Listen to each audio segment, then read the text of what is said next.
আচ্ছা, প্রথমে হচ্ছে কি এটা হচ্ছে ফিড জোন, মাঝখানে প্রসেসিং আর শেষে ডেলিভারি জোন। আর যেহেতু এটা ফিড জোন তাই এটা মেশিনের ব্যাক পার্ট, সামনে একটা মেশিনের ফ্রন্ট পার্ট। এখানে দুইটা লং ফিড রোলার আছে, দুইটা করে সেপারেটর আছে প্রতি পাশে, আর একটা ডেড ওয়েট আছে। এটা ডেড রোলার বা ইলেকট্রিক রোলার বা প্রেসার রোলার। আর এটার কাজ কি, এটা হচ্ছে কি যখন এখানে ফিড মানে এখানে আমার এই ফাইবার থাকবে না, তখন এটা যদি লোড রোলারের সাথে লাগে তাহলে মেশিনটাকে স্টপ করে দেবে। মানে ফাইবার ব্রেকেজ হলে এটা হচ্ছে কি মেশিনটাকে স্টপ করে দেবে। এটা প্রেসারও দেয়, আবার ইলেকট্রিক রোলার হিসেবেও কাজ করে। তারপর এগুলো আমাদের পোস্ট টাইট, আর এটা ছিল আমাদের ডাবলিং প্লেট যেটা ভি শেপ।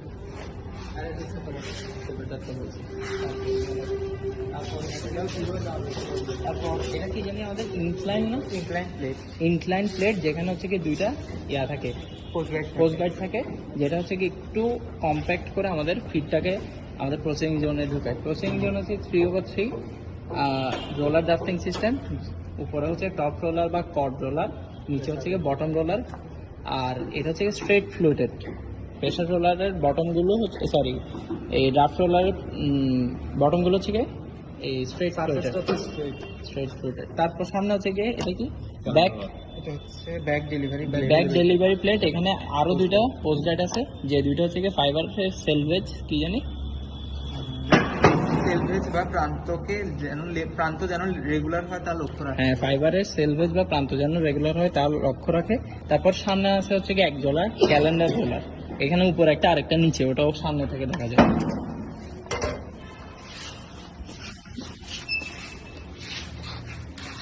ক্যালেন্ডার রোলারের পর এটা হচ্ছে কি সামনের ওটা কি জানি ফ্রন্ট ডেলিভারি রোলার। সামনে দুইটা পোস্ট গাইডটা আছেই।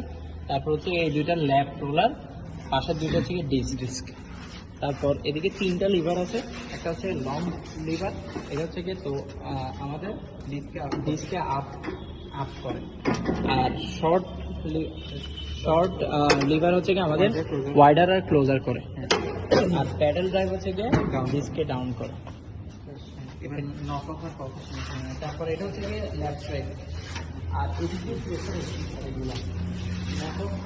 এগুলো সব কি জানি বলছিল, এখানে আমাদের ওই ইয়াগুলো থাকে এক্সট্রা বিল্ডিং ববিনগুলো। আমাদের এখানে হচ্ছে ইয়াগুলো থাকে আর কি, এক্সট্রা ববিনগুলো থাকে, ওই স্পুলগুলো থাকে। তারপর এটা হচ্ছে কি আমাদের নক হুইল, আর এটা হচ্ছে কক হুইল।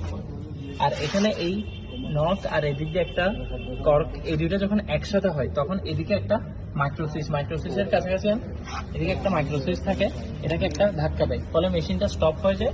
এদিক দিয়ে ল্যাম্প জ্বলার ফলে বোঝা যায় হচ্ছে কি আমাদের ল্যাপ ফুল হয়েছে, এটাকে এখন ডফিং করতে হবে। আর নক হুইলের নিচের এটাকে বলে ল্যাপ লেন্থ চেঞ্জ পিনিয়ন, LLCP। আর ব্যাক রোলারের সাথে পিছে যেই ছোট রোলারটা আছে ওটাকে বলা হয় DCP। আরেকবার দেখা, এটা ডিসিপি আর কি। এটা এই ছোট, এটা পিছে ছোট। আচ্ছা সরি, এটা ওকে স্টার্ট দিছস। তারপর আমাদের হচ্ছে গিয়ে এইখানে যে প্রেসারিং সিস্টেম, এটা হচ্ছে গিয়ে dead weight hook system. Dead ওয়েটের মাধ্যমে প্রেসার দেওয়া হয়, আর যেটা হুকের মাধ্যমে দেওয়া হয়। আর হুকগুলো হচ্ছে গিয়ে এই যে হুকগুলো হচ্ছে গিয়ে এগুলা। আর এগুলা উপর নিচে করার জন্য আমাদের এখানে একটা রোলার আছে।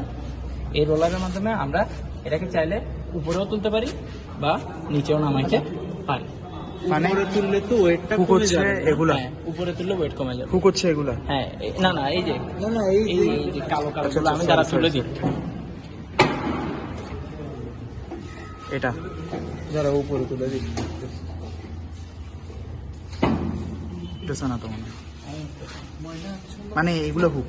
হ্যাঁ, এগুলো হুক। এই খাঁচ কাটাগুলোর সাথে ডেড ওয়েট ঝুলানো আছে। ডেড ওয়েট কোথায়? হুক দ্বারা ডেড ওয়েট ঝুলানো আছে, দেখা যাচ্ছে না। আচ্ছা, দেখি।